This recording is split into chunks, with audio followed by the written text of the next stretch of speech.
Bueno, la verdad es que un orgullo que me presente el doctor Montserrat, porque para mí, él no le gusta que yo se lo diga, pero para mí es un profesor, es un maestro, es muchas cosas, ¿no?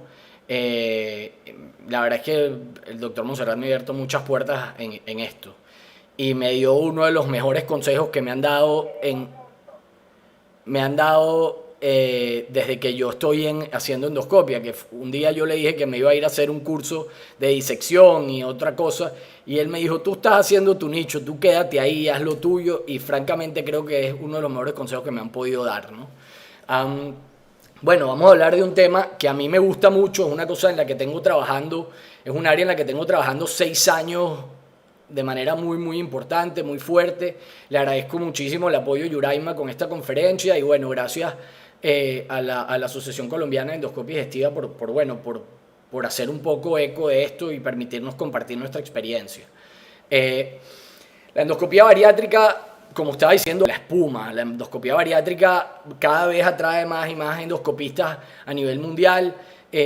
La endoscopia bariátrica es un área nueva, creciente, naciente y pujante dentro de la endoscopia por lo amplia que es y por lo mucho que hace. No solamente la endoscopia bariátrica empezó siendo simplemente el manejo de complicaciones, o simplemente no, ya es difícil eso, el manejo de complicaciones de cirugías bariátricas, ¿no?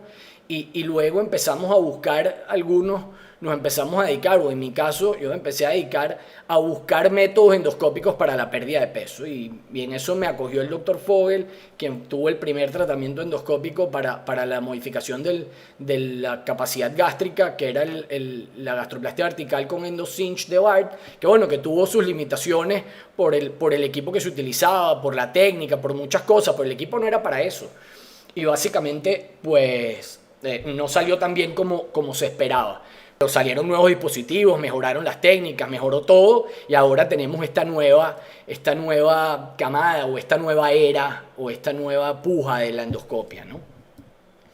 ¿Por qué es importante el manejo de la obesidad, tanto endoscópico como quirúrgico? Pues porque hay más de 2.3 billones de adultos con sobrepeso en el mundo y más de 700 millones de obesos.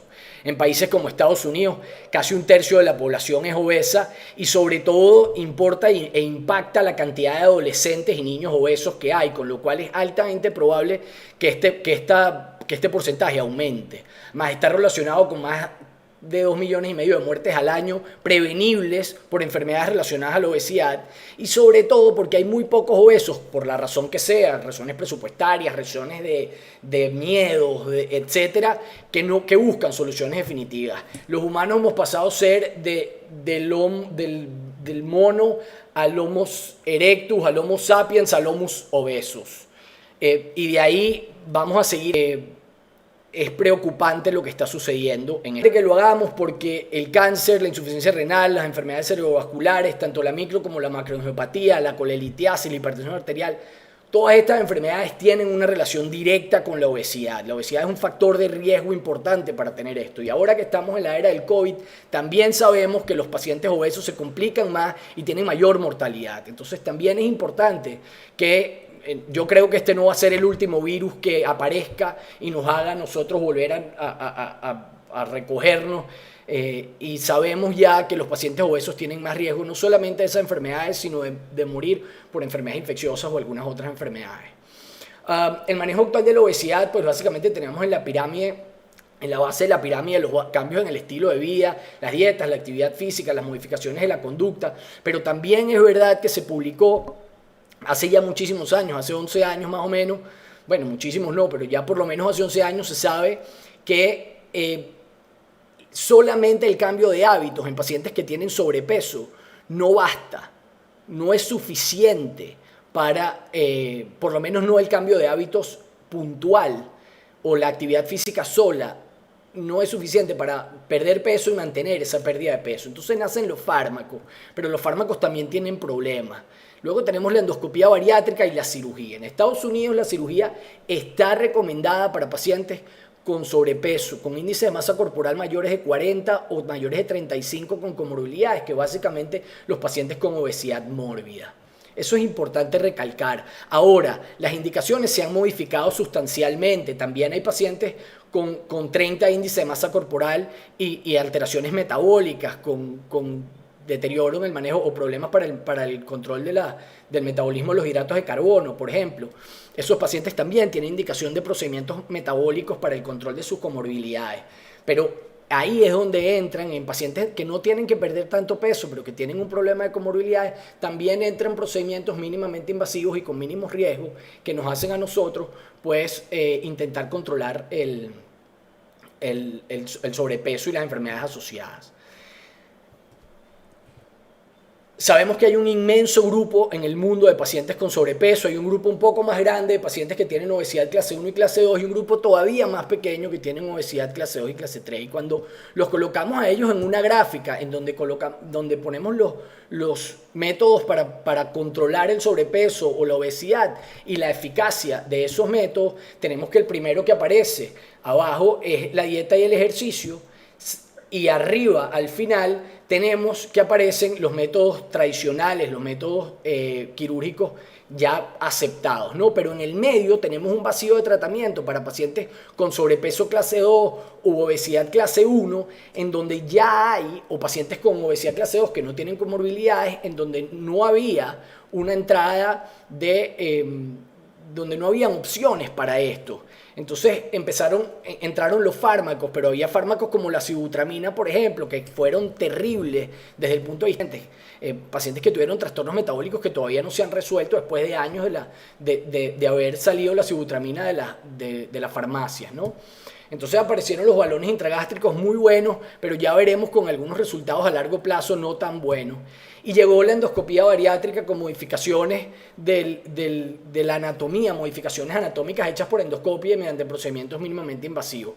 Yo creo que sobre todo para pacientes que tienen, como les digo, sobrepeso clase 2 o grado 2 y obesidad clase 1. Según el SORD, una publicación de SORD del 2013, cerca del 2% de los pacientes obesos del mundo son operados, no más que eso. Y cada vez hay más pacientes obesos, entonces cada vez veremos más indicaciones y más indicaciones de los procedimientos bariátricos. Si usted quiere empezar en el mundo de la endoscopia bariátrica y quiere empezar a leer, yo le recomiendo estos dos artículos que se publicaron, que están en el Grupo Español de Trabajo, o que creó el Grupo Español de Trabajo para el Tratamiento de Enfermedades Metabólicas y Obesidad, liderado por el doctor Eduardo Espinet de Barcelona.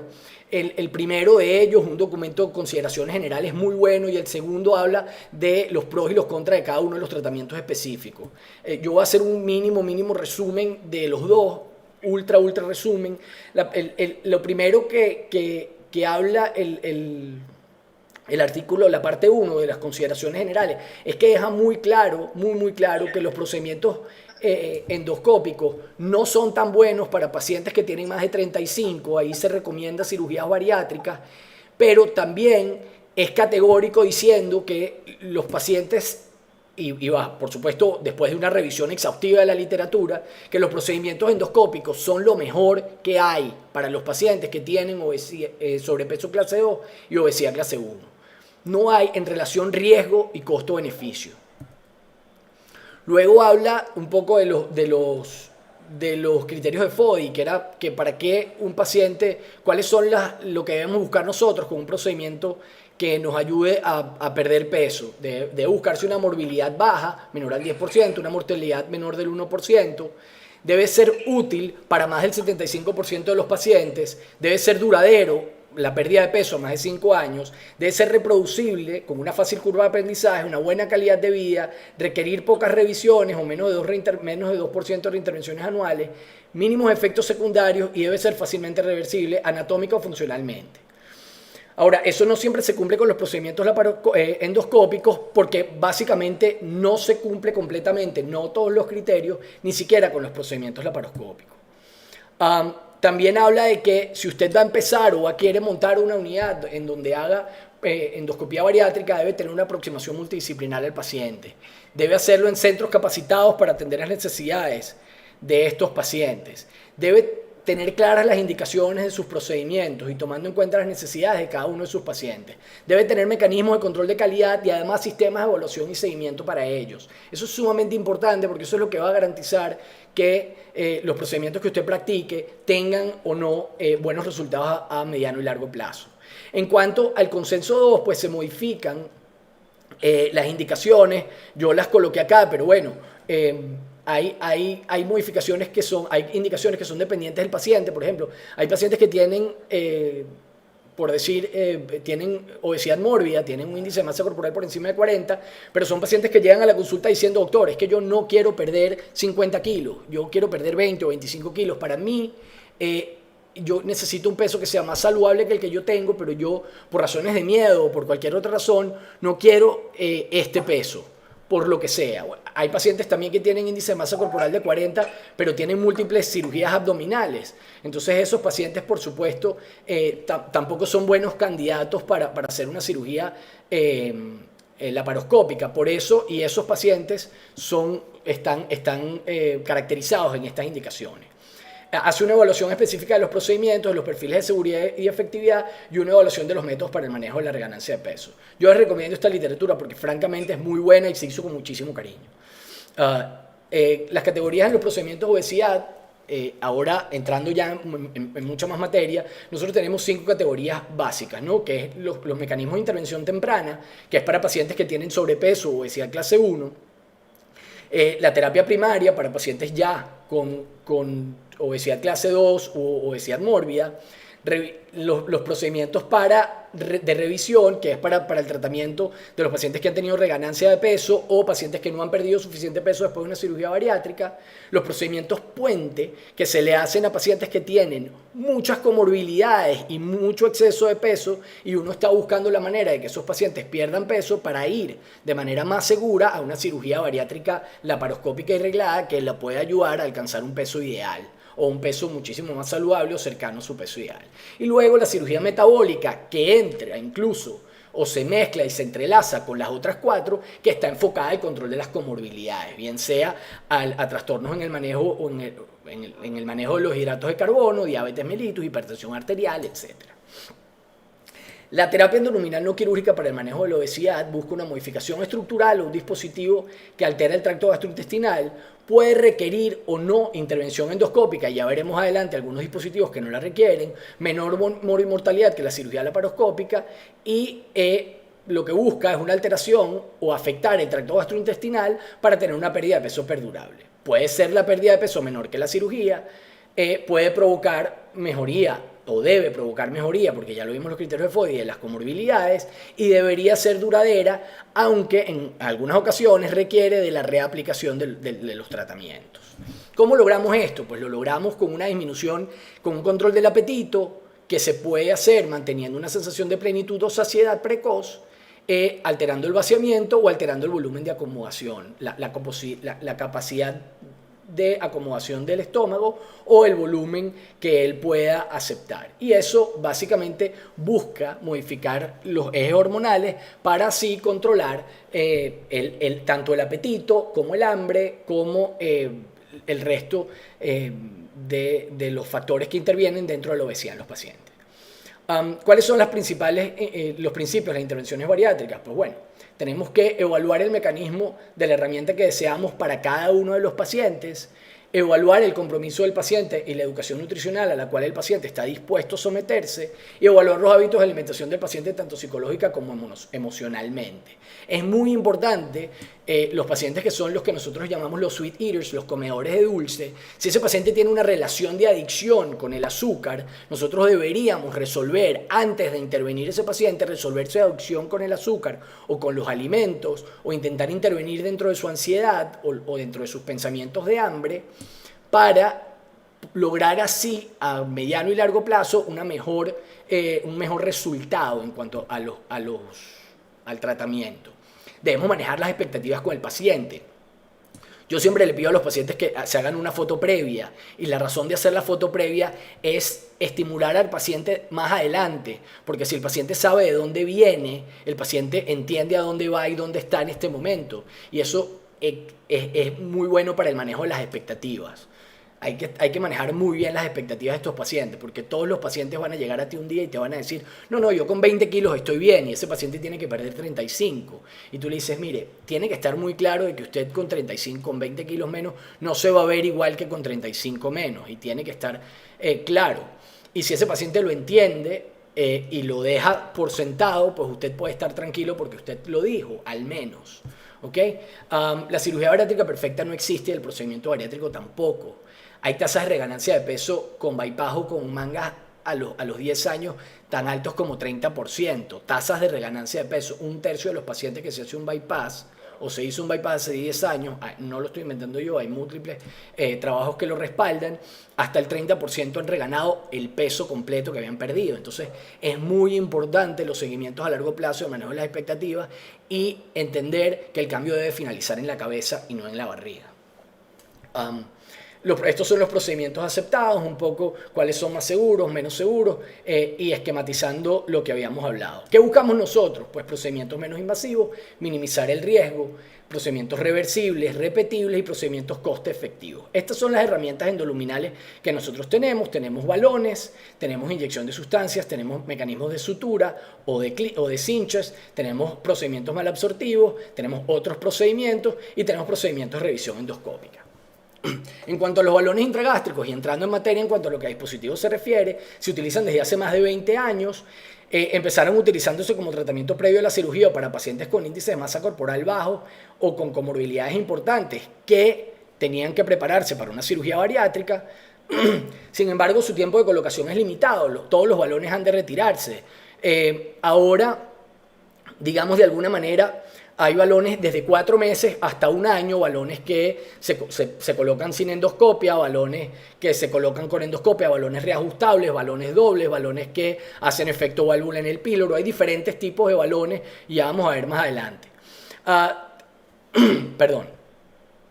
Se pierde cerca del 40% del exceso de peso en 6 meses con mejoría de la diabetes y el resto de las comorbilidades. Y esto es muy importante, el 80% del peso se pierde en los primeros 3 meses. Por eso, este balón nuevo que ha salido ahora, el balón elipse, del que hablaremos más adelante, pues resulta que con 4 meses tiene una pérdida de peso importante, porque ya sabemos que después de los 3 meses se ha perdido el 80% del peso que se va a perder con un balón en líneas generales. Solo 1/6 de los pacientes mantienen la pérdida de peso a los 30 meses. Y eso es súper importante. Yo a los balones les digo la operación verano. Y es la operación verano porque precisamente por esto. Usted se coloca su balón, se lo retira antes de irse de vacaciones de verano, se toma las fotos linda y bella, pero un altísimo porcentaje de pacientes regana peso después de retirarse el balón. Entonces, lo que queremos es perdurabilidad y lamentablemente todavía no hemos alcanzado esa perdurabilidad de la pérdida de peso con los balones intragástricos. Estos son los valores que tenemos disponibles en líneas generales, algunos disponibles en el país como el balón, como los Orbera o Orbera Like, el Metzil, el Variatrix, el Reshape Duo no está disponible en el país, pero el balón ajustable SPATS 3 sí que lo está. El Ovalón no resultó muy bueno en líneas generales porque el volumen era muy bajo. Ahora, ¿qué hay de nuevo el balón? El balón elipse, es un balón que se coloca sin sedación, sin endoscopia, que se coloca con 2 rayos X, y que ahora hay unos trabajos que lo colocan con ultrasonido abdominal y que se entrega al paciente acompañado de una balanza y una aplicación para el teléfono inteligente en donde tanto el paciente como el médico llevan el control diario o un seguimiento muy cerrado de lo que es la evolución del paciente, y eso es lo que se busca, pues intentar, yo creo que cercar un poco al paciente para evitar la reganancia de peso, que es el principal enemigo de los balones. El balón elipse, como lo ven, es una pastilla que se traga. En este momento se hace la primera rayos X, se constata que está en el estómago y se procede al llenado. Una vez que se ha llenado, pues el balón hace el mismo efecto de ocupación de espacio que hace cualquier otro balón, y el paciente con el paso del tiempo pierde peso y a los 4 meses ha perdido el peso que va a perder. Se degrada una pieza que tiene adentro, el líquido con el que se llena es un líquido especial que entregan ellos, que entrega la casa comercial, que es la que degrada el disco del balón, y el balón finalmente es evacuado a través del tracto digestivo a los 4 meses. A veces un poco antes, pero en líneas generales hasta 4 meses. Estos son los 3 trabajos más importantes que hay en relación al balón elipse. 3 revisiones. Las 3 revisiones, una de 1.770 pacientes, 2 revisiones, la otra de 2.013 pacientes, en líneas generales con buenas cifras de pérdida de peso, buenas cifras en cuanto a la disminución del índice de masa corporal. Sin embargo, bueno, uno habla del retiro precoz en casi 4% de los pacientes, con lo cual el tema de que el paciente no se tiene que, o sea, el paciente no va a tener que hacerse una endoscopia, se pierde, porque el retiro precoz se hace con endoscopia. Y luego hay un 0,2% de 0,2, entre 0,2 y 0,4% de obstrucciones intestinales en el proceso de evacuar el balón, cosa que un paciente que quiere no hacerse ni una endoscopia termina haciéndose una cirugía por una obstrucción intestinal. De todas maneras, el porcentaje, hay que decirlo, es bastante bajo, ¿no? Luego, este último trabajo de acá abajo es un trabajo donde se valoraron a 112 pacientes con un año de seguimiento, y a mí lo que me gustó de aquí, de este trabajo en líneas generales, es que dividieron en dos grupos. Como ven, en el grupo que tenía entre 27.5 y 34.9 índice de masa corporal, la respuesta fue mejor que en los pacientes que tenían más de 35 índice de masa corporal. Entonces, seguimos y apoyamos lo que hablábamos antes acerca de que los procedimientos endoscópicos son mejores para pacientes con índice de masa corporal un poco más bajo. Otra cosa que llama la atención es que los pacientes del primer mes habían perdido más kilos que los pacientes a los 6 meses. Eso también me llama un poco la atención. Ya se ve cómo van reganando peso los pacientes a los 6 meses después de haber, solo 2 meses después de haber perdido el balón. Eso es algo que me llamó poderosamente la atención. Otros dispositivos, el Barnova es un dispositivo que lo que busca es obstruir el tracto de salida gástrico y hacer una sensación de plenitud. Y el Full Sense Device lo que busca es mantener el fundus distendido, estimulando las células productoras de grelina para inhibir la producción de grelina. O sea, inhibiendo las células productoras de grelina para que no la produzcan. Y así el paciente tiene sensación de plenitud todo el tiempo. En cuanto a las complicaciones de los balones, tenemos muchas: úlceras, perforaciones, pancreatitis, reflujo. Son bajos. Los porcentajes de complicaciones son bastante bajos. Entonces, bueno, sabemos que en el caso de las úlceras hemos retirado balones y nos encontramos esto. Y al encontrarnos esto, pues sabemos que es una úlcera. Este paciente tenía mucho dolor y a pesar de tratamiento, la paciente no evolucionaba satisfactoriamente, con lo cual tuvimos que retirar el balón de manera precoz y nos conseguimos con esta úlcera. Esto fue con un balón SPATS 3, una perforación espontánea del estómago. Como ven, aquí hay un poco de aire. No sé si se ve mi marcador. Si alguien me dice si se ve el marcador. Se ve un poco de aire acá. Un poco de aire fuera de la pared del estómago. Acá se ve un poco también fuera de la pared. Y acá se ve un poquito mejor. Ese aire está fuera de la pared gástrica. Y se ve que es en donde está la válvula de inflado por donde entra el tubo de insuflación del balón, pues por ahí eso erosionó la pared y causó una microperforación. A esta paciente solamente tuvimos que retirar el balón, revisamos, no había nada grave, tratamiento médico, antibióticos y evolucionó satisfactoriamente.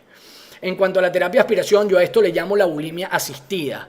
Y es una bulimia asistida porque básicamente el paciente come, tiene una dieta específica, pero come, y una vez que ha comido 30 minutos después, el paciente tiene puesto un dispositivo que va al estómago a manera de una gastrostomía endoscópica y coloca o pega a ese dispositivo o a ese portal un dispositivo de aspiración. Y aspira y saca todo lo que comió, luego abre una válvula, llena con aire y llena con aire llena con agua y hace otro lavado del estómago y vuelve a sacar.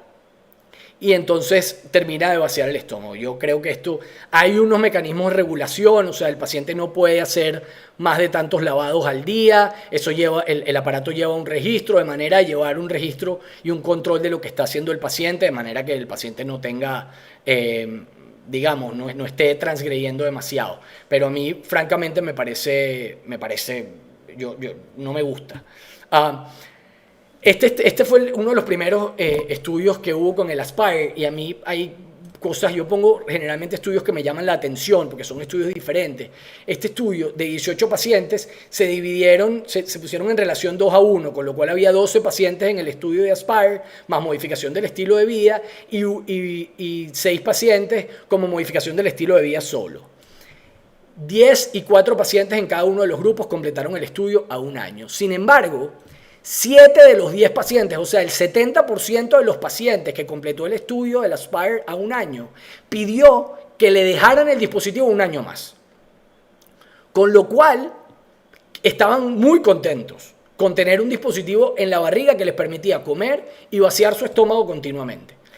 Entonces, yo creo que hemos llegado un poco lejos con esto, pero bueno, es una terapia aceptada, que está aprobada y que es utilizada. Yo no la utilizo porque básicamente no me gusta. Como se ve, las pérdidas de peso son increíbles, hay control de las enfermedades metabólicas, pero no tan bueno como en algunos procedimientos quirúrgicos o endoscópicos. El procedimiento POSE es un procedimiento que inicialmente se realiza introduciendo un portal a través de la boca. Ese portal tiene varios, parece un sobretubo, pero tiene varios canales, y en esos canales uno de ellos es para un endoscopio ultradelgado, el otro es para una pinza la cual lleva un mecanismo para atravesar con una aguja e introducir las cestas, y lo otro era antes una pinza, ahora un retractor helicoidal que se utiliza. Como ven, esta es la pinza que se utilizaba antes, se retraía, se pasaba a la aguja y ven abajo, se liberaba la primera cesta, se libera la segunda, se aprieta, se corta el hilo y se queda.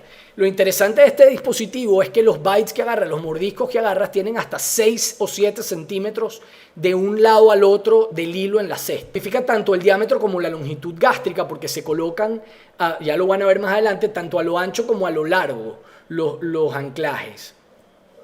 Y hay una pérdida de peso importante a 6 meses y a 1 año, entre 12.5 y 17% del peso corporal total. Esto es una cortesía del doctor Román Turró de Barcelona, buen amigo, en donde se ve cómo se colocan los plications, ¿no? Las plicaturas o los anclajes, ¿no? Esta es la aguja pasa a través de la pared, ve cómo se aprieta y se hacen los anclajes. Luego se introduce el retractor helicoidal nuevamente, se vuelve a traccionar, se mete de nuevo lo que se llama el Gyprox, que es la pinza esta que atraviesa la pared, se vuelve a soltar el otro anclaje. Se va repitiendo el proceso y se va logrando hacer líneas con diferentes, digamos, pliegues completos a lo largo y lo ancho del estómago, que lo que logran es, además, aceleran un poco el vaciamiento gástrico. La respuesta a largo y mediano plazo es la modificación también del vaciamiento gástrico. El Gyprox, como ven, rota para que podamos tomar uno u otro lado. Ven cómo atraviesa, es un hilo bien largo, ven cómo las cestas son grandes y al apretar pues toman un mordisco que es importante. ¿Ok? Yo voy a adelantar un poquito el video en aras del tiempo. Ven cómo se va modificando todo el estómago y finalmente, finalmente se ve cómo quedan todas las líneas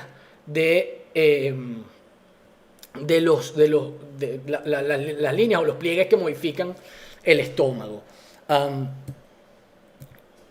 Bien, la gastroplastia endoscópica, que es en lo que nosotros hemos estado trabajando más, en una terapia endoluminal restrictiva que disminuye la capacidad gástrica con la aplicación de puntos transmurales. Esta foto que ven acá en el círculo azul, una foto nuestra en donde se ve la sutura en negro atravesando la pared. Esa es una paciente que se le hizo primero una colecistectomía laparoscópica y nosotros procedimos a hacer después una gastroplastia endoscópica. Esto es el principio de la gastroplastia endoscópica. Se hace todo a través de la boca. Lo primero que se hace son unas marcas en la pared gástrica que al principio las hacíamos, ya prácticamente no las hacemos, solo hacemos unos puntos. Esas marcas nos sirven a nosotros como, básicamente nos sirven como guías.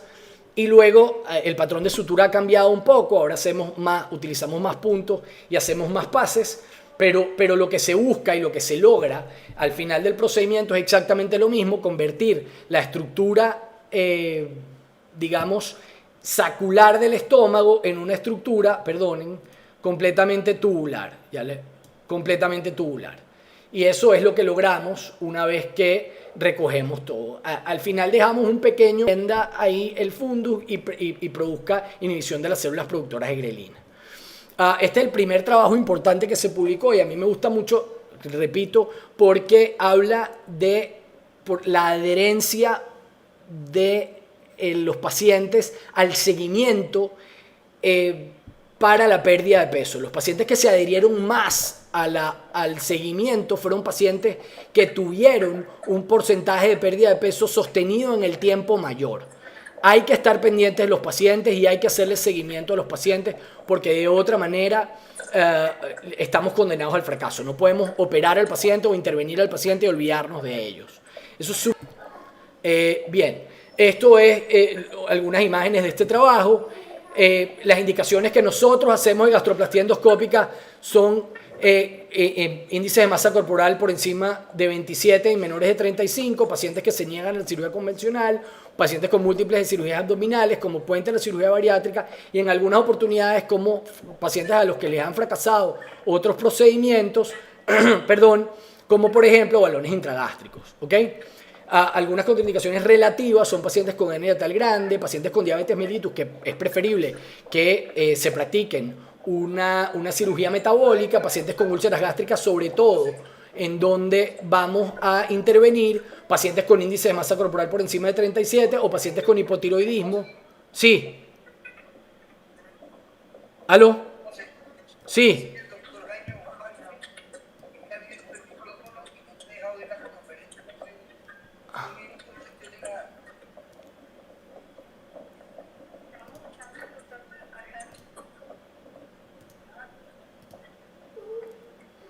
Ya lo acabo de silenciar.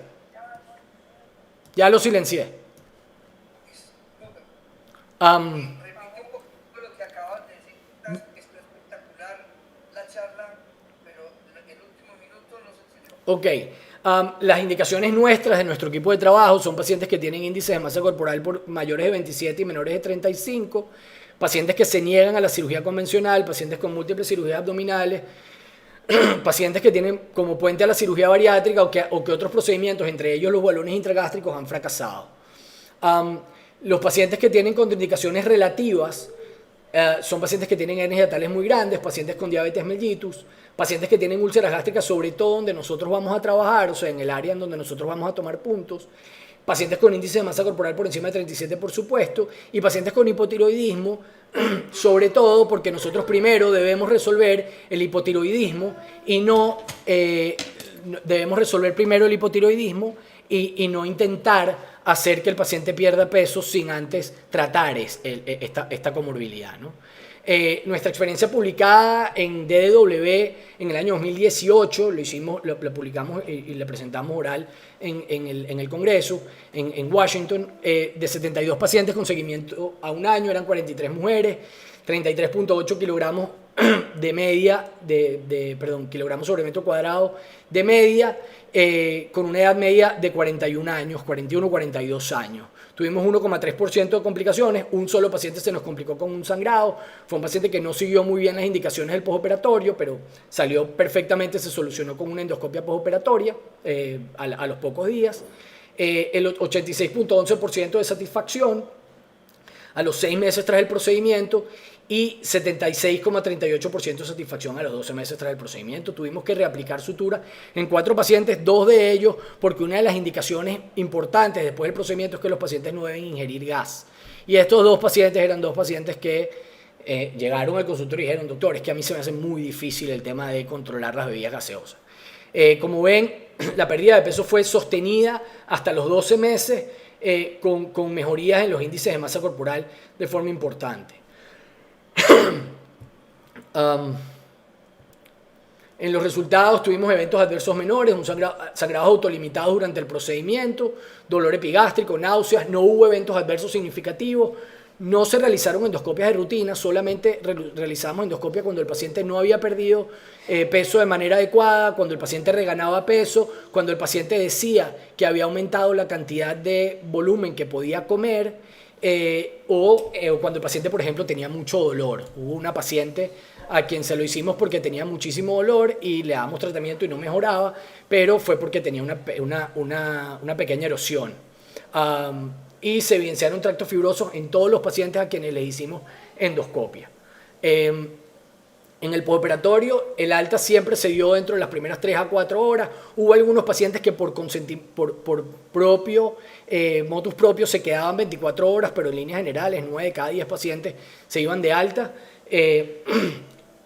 Una paciente la dejamos ingresada porque era alérgica a los antiinflamatorios no esteroideos y para el manejo del dolor en el postoperatorio tenía que hacerse con derivados de la morfina y preferimos dejarla ingresada. Todos los pacientes se fueron con tratamiento médico, con compromiso del control y el seguimiento, con una dieta progresiva y con control al mes, a los 3 meses, a los 6 meses y al año. En cuanto a las restricciones del postoperatorio, ejercicios que aumentaran la presión intraabdominal durante 45 días, limitación en cuanto a las actividades de impacto por 60 días y, como les decía antes, una limitación en cuanto a la ingesta de bebidas gaseosas. Esto es un ultra resumen de una gastroplastia endoscópica. Esto es el dispositivo Apolo, ahí están los pequeños puntos que hacemos. Yo diría que el 70% del procedimiento se hace a ciegas, se hace contacto y ya verán por qué. Aquí hacemos el primer pase de aguja que se hace un poco proximal a la incisura angularis, en la unión entre el cuerpo y el antro. Pasamos el primer punto, son puntos, como digo, transmurales, y vamos tomando así puntos que van plegando el estómago y van afrontando las paredes del estómago, y lo que busca es disminuir el volumen gástrico. Aquí vemos cómo se va formando un pliegue que nos va diciendo a nosotros dónde debemos tomar nuestro siguiente punto. Por eso llega un momento en el que ya lo hacemos prácticamente sin ningún tipo de marcas, porque ya hemos lo que va haciendo la experiencia, ¿no? Se ve cómo se van aproximando los puntos y luego aquí tomamos los puntos en N, hicimos un patrón de puntos en N. La idea es, uno lo que hace es toma con el retractor, uno entrega la aguja, aquí la van a ver cómo se entrega al porta, el porta entrega la aguja a la máquina, nosotros clavamos el retractor helicoidal en la pared. Una vez que se clava el retractor helicoidal a la pared, traccionamos la pared gástrica, pasamos la aguja, recuperamos la aguja, el hilo queda pasado, retiramos la aguja basculante que está en la máquina y, como ven, esto es lo que va sucediendo. Ahí se ve una disminución significativa de la luz del estómago, ¿no? Y así vamos. Hay el punto luego se libera la aguja que está pegada al hilo y se aprieta el cinch. El cinch es lo que va a mantener apretado el punto en la otra punta, ¿no? En un lado está la aguja y en el otro lado está el cinch. Como ven, hay una disminución significativa del volumen intragástrico y procedemos a aplicar el segundo punto, la segunda sutura. Y así vamos. Hasta que logramos una disminución del volumen intragástrico, como van viendo acá. ¿Ven? Se va haciendo, el estómago se va convirtiendo en una estructura tubular y esto es una visión final de una gastroplastia endoscópica, más o menos. Hay gastroplastías endoscópicas más bonitas y otras menos bonitas, pero en líneas generales a nosotros nos parece que todas nos quedan bien. Lo ven, el estómago queda básicamente con una estructura completamente tubular.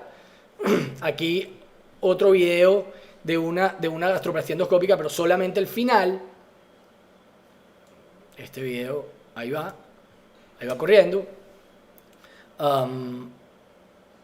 no sé si se ve bien, pero esta es, yo creo que la gastroplastía final que nos ha quedado más bonita en lo que llevamos de tiempo haciendo esto. Como ven, se ve que los bordes quedaron bien afrontados, quedó bien separado el área de la curva mayor de la curva menor y pues una gastroplastía bonita. Esto es una paciente con una gastroplastía endoscópica al año. Esta paciente tenía una pequeña erosión en el segmento de fundus que dejamos abierto y se ve cómo persisten los tractos fibrosos o tractos cicatriciales en todo el estómago y persiste la estructura tubular del estómago. Aquí a veces se va alguna de las suturas, pero si eso no modifica el funcionamiento de la cirugía o del procedimiento, pues nosotros no modificamos o no procedemos a resuturar ni a hacer nada. Estos son algunos resultados de nuestros pacientes. Tenemos resultados al mes, tenemos resultados incluso a 4 años. Ahora, para entrar un poco en los procedimientos malabsortivos, el endobarrier de GI Dynamics, el gastroduodenal bypass sleeve, que está ya un poco fuera de uso porque dejaba unas erosiones que es un tubo que va desde el cardia, o sea, la esofagogástrica, y sigue hacia el intestino delgado, dejaba unas erosiones terribles a nivel del esófago distal. Y luego está el duodenal resurfacing, que no ha sido tan eficiente, no está creado. Lo que busca es una ablación igual, parecida a la del Barrett, de las células del borde en cepillo del intestino delgado del duodeno y disminuir la absorción de hidratos de carbono para controlar así los trastornos de los hidratos de carbono como la diabetes, por ejemplo. Tiene muchísima mayor efectividad en cuanto al control de la hemoglobina glicosilada y de los niveles de insulina que en pérdida de peso, igual que el endobarrier. ¿Okay? El endobarrier se coloca, ya estamos por la segunda generación de endobarrier, creo que viene la tercera, se pasa una guía, se saca el endoscopio y sobre la produce guiado por radiología y ahora se hace el deployment del dispositivo. Ese dispositivo se va con esta bolita que ven en la punta, que es un peso, y luego se libera y se permite que se abra la camisa. Y esa camisa se pega a los bordes y evita la absorción de lo que se ingiere. Como les digo, tuvo muy buen control para la hemoglobina glicosilada. En todos los pacientes mejoró la esteatopatitis no alcohólica, a pesar de que no se hizo biopsia, pero mejoraron los niveles de transaminasas en todos los pacientes y la verdad es que su funcionamiento es bastante eficiente. El manejo, ahora para hablar un poco del manejo de la reganancia de peso desde el punto de vista endoscópico, saber que la reganancia de peso es trending topic en casi todos los congresos de cirugía bariátrica en este momento. Casi 25% de los pacientes con bypass presentan reganancia de peso significativa tras 10 años de su cirugía, y una cirugía de revisión tiene 3 veces más riesgo de complicarse que una cirugía de novo, por lo cual los procedimientos endoscópicos toman un gran valor a este nivel. Los factores que predisponen a la reganancia de peso después de una cirugía bariátrica, pues está el tamaño de la bujía, un fundus muy grande, un remanente antral muy grande, una dilatación de la manga, por supuesto, en pacientes que toman líquido, los niveles de grelina, el tema del soporte al seguimiento y, por supuesto, los estilos de vida de los pacientes, ¿no? Esto es un paciente que tenía una manga gástrica y al cual nosotros le hicimos una endoscopia porque había reganado peso después de su manga. De todas maneras no había perdido todo el peso que quería después de la manga y vimos que había una manga gástrica, por supuesto, sumamente amplia, sumamente dilatada. En algunas partes se veía como si no se había hecho básicamente ninguna manga, y en donde incluso se podía hacer una retroflexión, como ven, prácticamente un estómago normal. Nosotros lo que hicimos fue aplicar una sutura endoscópica para de alguna manera remanguear esa manga gástrica y disminuir el volumen de lo que el paciente podía comer. aplicamos nuestro mismo patrón de sutura en N y fuimos reduciendo el volumen. Como ven, uno intenta no ir con el endoscopio hacia la pared, sino más bien traer la pared hacia el endoscopio. ¿Por qué? Porque cuando uno va hacia la pared, uno puede estar tráxmago y eso es un problema porque uno... como les digo, lo que buscamos fue eso. Íbamos apretando y fuimos reconfeccionando la manga hasta que logramos, ahí ven, lo voy a ir adelantando en aras del tiempo, hasta que ven cómo hay una estructura, ahí estamos lavando para un poco poder ver mejor, y finalmente ven cómo para el día en que hicimos este reporte estaba en 84 kilos, pero hoy está en 80. Entonces está prácticamente en peso ideal.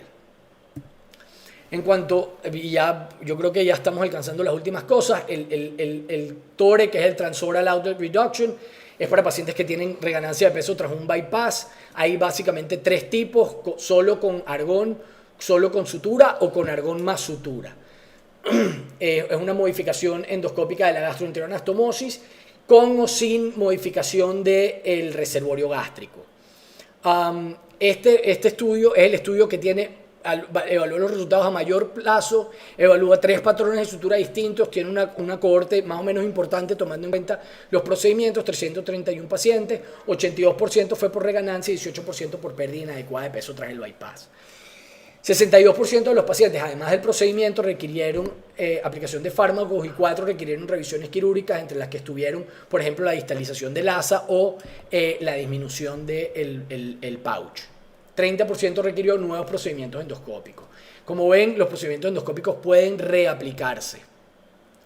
Se ve como una pérdida sostenida e importante incluso a 5 años en los pacientes. Y con un seguimiento a los 5 años del 30% de los pacientes operados, que no es malo. Esto es un TORE que hicimos recientemente. Como ven, primero se aplica argón plasma, es una anastomosis, una gastroenteroanastomosis que está evidentemente dilatada. Lo primero que hacemos es aplicar argón plasma en los bordes de la anastomosis para estimular el crecimiento de tejido o la hiperplasia de tejido. Vamos quemando y aplicando argón. A mí me encanta esta parte porque me siento como que estamos aplicando con un soplete, pero vamos quemando y una vez que hemos quemado el borde, se quema más o menos 1 centímetro del centro hacia afuera, más o menos. Ahora van a ver una fotografía de cómo queda al final de la quemadura. Una vez que hemos quemado, pues lo que buscamos es luego comenzamos a hacer sutura. Yo hago lo que se llama una sutura en per string. Eso, así queda la quemadura. Yo hago una sutura en per string, que es como la parte de arriba de un bolso, o lo que llaman en cirugía una jareta, que vamos por todo el borde haciendo una sutura circular. ¿Ok? Y luego apretamos, se calibra a unos 10 milímetros, 8 o 10 milímetros con un balón de dilatación que pasamos a través del canal. En este caso no pudimos porque el balón que llevamos, que bajamos para utilizar, no estaba bien, pero la verdad es que quedamos muy contentos con el procedimiento y lo dejamos así, porque de hecho creo que quedó hasta un poco más pequeño de los 10 milímetros que hacemos habitualmente. Como ven, vamos rodeando la anastomosis aplicando puntos de sutura. Ahí vamos a hacer un pequeño giro. Ese giro nos permite introducir el borde y aplicar un punto transmural. Y una vez que apretamos, pues más o menos van a ver ahora cuál es el nuevo diámetro de esta anastomosis. Yo siempre aplico un punto de refuerzo del borde. Este es el nuevo diámetro de la anastomosis. Ese paciente se operó hace un mes y lleva 8 kilos de pérdida de peso.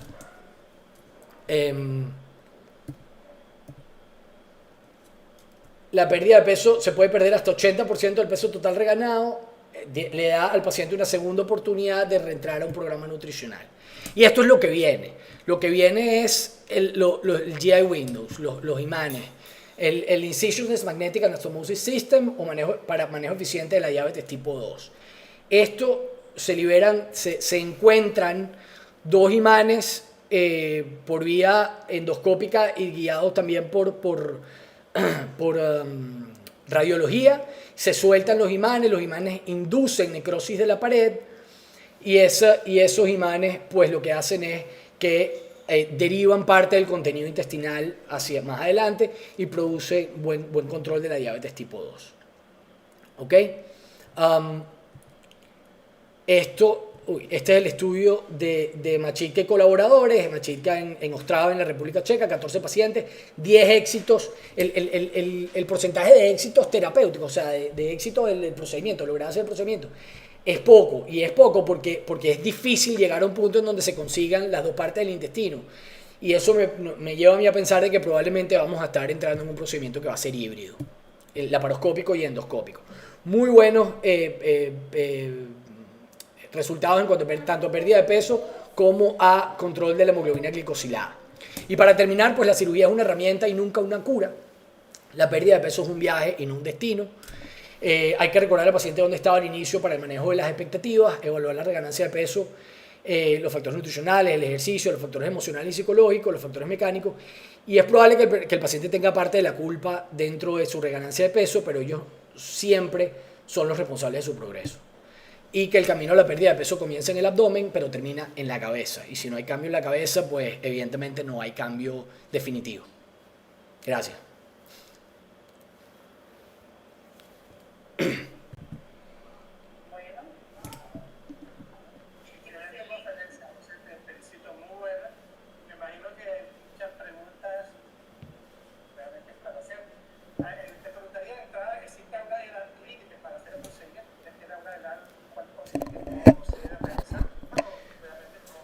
Doctor, la paciente más, digamos, de más edad que hemos operado, de 67 años, y la verdad es que la paciente está muy contenta, una paciente con 27 índice de masa corporal que venía en una curva ascendente, la pusimos en el programa nutricional, se estabilizó por 2 meses y la operamos. Y llegó a su peso ideal y yo creo que ella ya tiene un año y tanto operada y sigue en su peso ideal. Pero 67 años es lo mayor, la de mayor edad que hemos operado hasta ahora, pero no hay un límite real de peso. Sí se sabe que los pacientes que tienen más edad tienen más limitaciones en cuanto a pérdida de peso. Es más difícil que pierdan peso después de un procedimiento de estos. Yo voy a colocar las cámaras, voy a dejar de compartir la pantalla y voy a colocar las cámaras.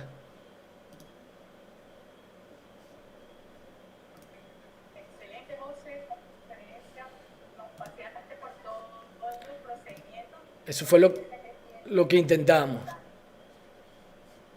A ver, ya. Yo tengo una pregunta, bueno, más o menos ya la respondiste.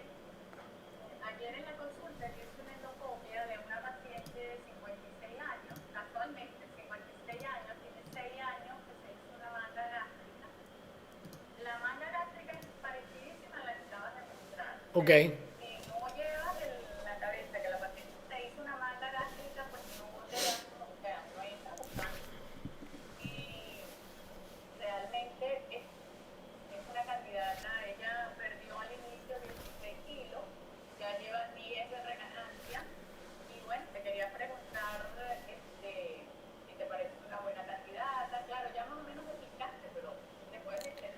Yo pienso que sí, Yuraima, porque el procedimiento, el problema es que esa paciente ya fue operada. Eso es un estómago que no tiene, o sea, que la curva mayor está denervada. Es buena candidata para esto porque entrar en ese abdomen le puede conferir a ella mayor morbilidad en relación a una nueva cirugía. Y nosotros, dependiendo de cuántos kilos quiera perder y cuáles sean sus expectativas, puede ser una buena candidata.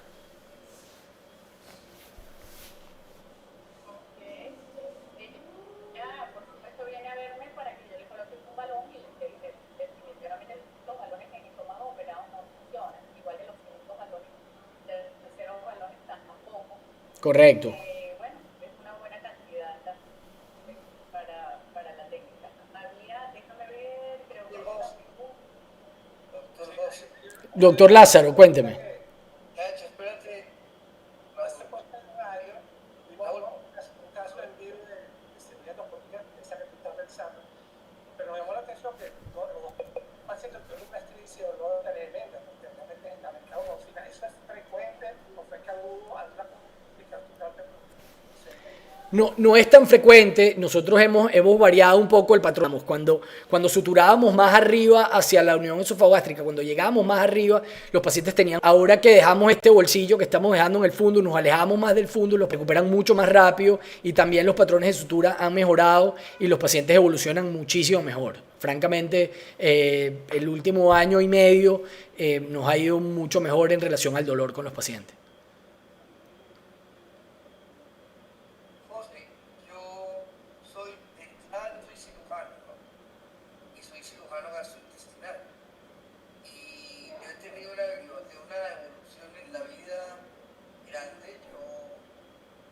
Hacía grandes gastrectomías y faringotomías.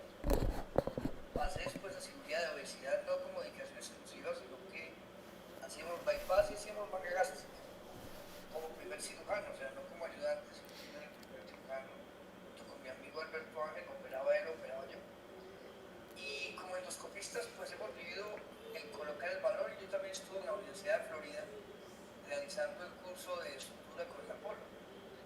Nosotros realmente tenemos alguna limitación en Colombia porque ese Apolo funciona con un Olympus que sea de doble canal y en Colombia no han llegado el Olympus con doble canal.